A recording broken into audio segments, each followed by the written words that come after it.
नमस्कार मित्रांनो, GK checkpoint या युट्यूब चॅनलवर तुम्हा सर्वांचं स्वागत आहे. तलाठीची एक्झाम आलेली आहे आणि तलाठीची एक्झाम ही टीसीएस घेणार आहे आणि यासोबत वन विभागाची एक्झाम सुद्धा टीसीएसच घेणार आहे आणि जिल्हा परिषद आणि नगर परिषद याच्या अनुषंगाने टीसीएस आणि एबीपीएस ह्याच एक्झाम घेणार आहे. म्हणून टीसीएस पॅटर्न समजणं खूप आवश्यक आहे.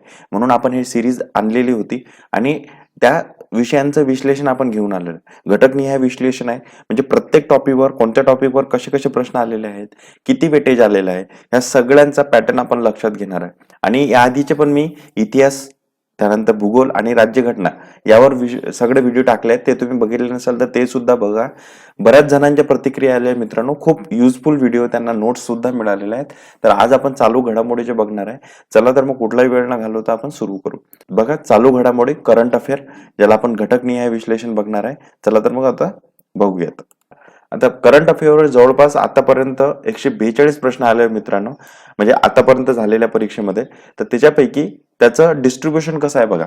जागतिकवर जवळपास 8 प्रश्न आलेले आहेत, त्यामुळे जागतिकवर वेटेज खूपच कमी आहे. त्यामुळे भारतावर जवळपास 28 प्रश्न. भारतावर प्रश्न म्हणजे काय की ऐकून भारताच्या ज्या संबंधित घडामोडी आहेत त्याच्यावर प्रश्न, आणि महाराष्ट्रावर जवळपास 106 प्रश्न. म्हणजेच काय की तुम्हाला चालू घडामोडी करताना किंवा करंट अफेअर वाचताना तुम्हाला महाराष्ट्र विशेष करून फोकस ठेवायचा आहे. तर महाराष्ट्रावर जवळपास 106 घडामोडी आहेत. तर आता प्रत्येकाचं आपण डिस्ट्रीब्युशन कसं कसं झालंय ते बघूया. म्हणजे जागतिकवर कसे प्रश्न, भारतावर कसे आणि महाराष्ट्रावर. तर बघा, जागतिकवर प्रश्न येताना कसे आलेले आहेत, संघटनेवर काही प्रश्न विचारले आहेत. हे नवीन संघटना असतील, काही असतील, त्याचे मुख्यालय, अशा. पण करंट अफेअरशी संबंधित तुम्हाला त्या गोष्टी करायच्या आहेत. नियुक्ती, जागतिक लेवलवर ज्या महत्वाच्या संघटना असतात, जसं की IMF, वर्ल्ड बँक, त्यानंतर युनेस्को, अशा संघटनेवर जर नवीन नियुक्ती झालेली असेल आणि त्यातही भारताचा रेफरन्स काही असेल तर ते नियुक्ती तुम्हाला आवश्यक आहे. याच्यावर किती प्रश्न आहेत? 2 प्रश्न आहेत. अहवाल, आता भारताच्या संबंधी काही अहवाल असतील किंवा भारताने काही अहवालांमध्ये किंवा निर्देशांकामध्ये काही विशेष कामगिरी केली असेल तर त्याच्या संबंधित काही अहवाल असतात, प्रश्न असतात. तर ते 2 प्रश्न आलेले आहेत. खेळ, आता खेळ म्हणजे ऑस्ट्रेलियन ओपन झालं, त्यानंतर US ओपन झालं. तर असे काही प्रमुख खेळ आहेत जे जागतिक लेवलवर किंवा जागतिक दर्जाचे आहेत. तर ते जर रिसेंटली घडलेले असतील तर ते सुद्धा महत्वाचे आहेत. तर असे जागतिक लेवलला प्रश्न आलेले आहेत, जवळपास 8 प्रश्न. ठीक आहे मित्रांनो, चला पुढचा आपण टॉपिक बघू. भारतावर जवळपास 28 प्रश्न आहेत. तर ते 28 प्रश्न कशा कशा पद्धतीचे आहेत ते बघू. आता भारताच्या संबंधित काही योजना आहे ना, तर ते 10 प्रश्न आलेले आहेत. ठीक आहे, योजना संबंधित. पर्यावरणाचे संबंधित, जसं की मग हवामान बदल असतील किंवा हवामान रिलेटेड काही अहवाल असतील, निर्देशांक असतील, याच्यावर प्रश्न आलेले आहेत. ठीक आहे. आणि अहवाल आणि निर्देशांक, जसं की भारताच्या लेवलला आणि जिथे इम्पॉर्टन्स आहे भारताचं असं, तर ते पण 3 प्रश्न आलेले आहेत. त्यानंतर पुरस्कार आलेले आहेत. मग ते पुरस्कार भारतरत्न असू द्या, पद्म पुरस्कार असू द्या किंवा खेळाच्या संबंधित पुरस्कार असू द्या, असे पुरस्कार आलेले आहेत. किंवा चित्रपटासंबंधी सुद्धा पुरस्कार त्याच्यामध्ये आलेले आहेत. दिवस, काही महत्वपूर्ण दिवस जे भारताच्या लेवलला आपण सेलिब्रेट करतो ते दिवस, जसं की एकता दिवस आलेला आहे, कारण तो नुकताच डिक्लेअर केलेला होता. त्यानंतर पराक्रम दिवस, सुभाषचंद्र बोस यांची जयंती म्हणून. तर असे रिसेंटली जे दिवस डिक्लेअर केलेले आहेत त्याच्या संबंधी सुद्धा प्रश्न आहे. नंतर इतर काही घडामोडी, यामध्ये विशेष करून एखाद्या भारताच्या लेवलला एखादी घटना घडली असेल तर त्या घडामोडीचा याचा संदर्भ याच्यात दिसतो. आणि संस्था, काही नवीन संस्था स्थापन झाल्या असतील किंवा अशा पद्धतीचे, तर अशा पद्धतीचे ते प्रश्न भारताच्या संबंधित आलेले आहेत. तर जवळपास 28 ते 30 प्रश्न आपण असं म्हणूयात, असे प्रश्न भारतावर आलेले आहेत. चला पुढचा बघा. महाराष्ट्र, जो की सगळ्यात महत्वाचा, जवळपास 106 प्रश्न आहेत. तर ते कसे आलेले आहेत? योजनावर भरपूर प्रश्न विचारले आहेत मित्रांनो, त्यामुळे महाराष्ट्र संबंधित योजना सगळ्या तुम्हाला करून जायच्या. 20 प्रश्न आहेत. आणि लेटेस्ट योजना नुकत्याच प्रसिद्ध झालेल्या, आणि त्या प्रसिद्ध योजनेवरून त्या आधीच्या योजनेचा काही संदर्भ जुळत असेल तर ते सुद्धा तुम्हाला लक्षात ठेवणं आवश्यक आहे. पर्यावरणावर जवळपास 22 प्रश्न आहे, म्हणजे पर्यावरण हा टॉपिक करणं आवश्यक आहे.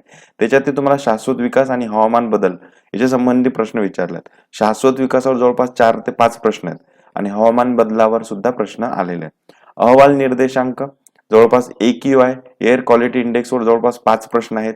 त्यानंतर वनांवर जवळपास 3 प्रश्न आहेत.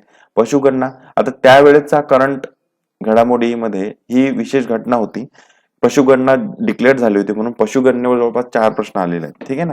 तर अशा अहवाल आणि निर्देशांक तुम्हाला करणं आवश्यक आहे. त्यानंतर राजकीय घडामोडीचा जर विचार केला तर मंत्रिमंडळ त्यावेळेस प्रस्थापित झालं होतं, स्थापन झालेलं होतं. त्यामुळे बरेच प्रश्न हे मंत्रिमंडळावर आले होते. एकनाथ शिंदे किंवा नवीन मंत्रिमंडळ स्थापन झालं होतं. मग त्या विधानसभेचे अध्यक्ष कोण, विधान परिषदेचे अध्यक्ष नवीन नियुक्त झालेले होते. म्हणून त्या संबंधित त्यावेळेस बरेच प्रश्न या घटकावर आलेले होते. त्यानंतर नियुक्ती आणि निधन, कोणाची नियुक्ती झाली असेल कुठल्या संस्थेवर किंवा एखादी फेमस पर्सनॅलिटी ज्याचं निधन झाले असेल तर त्याच्यावर जवळपास 4 प्रश्न आलेले आहेत. त्यानंतर अर्थशास्त्राचा जर विचार केला तर बँक्स, नवीन बँक स्थापन झालेल्या असल्या किंवा काही गोष्टी इकॉनॉमिक्स मध्ये जर घडलेल्या असतील, इन्स्टिट्यूशन संस्थे संबंधित, तर त्याच्यावर सुद्धा जवळपास असे 5 प्रश्न आलेले आहेत. त्यानंतर पुरस्कार, पुरस्कार हा विषय महत्वाचा असतो.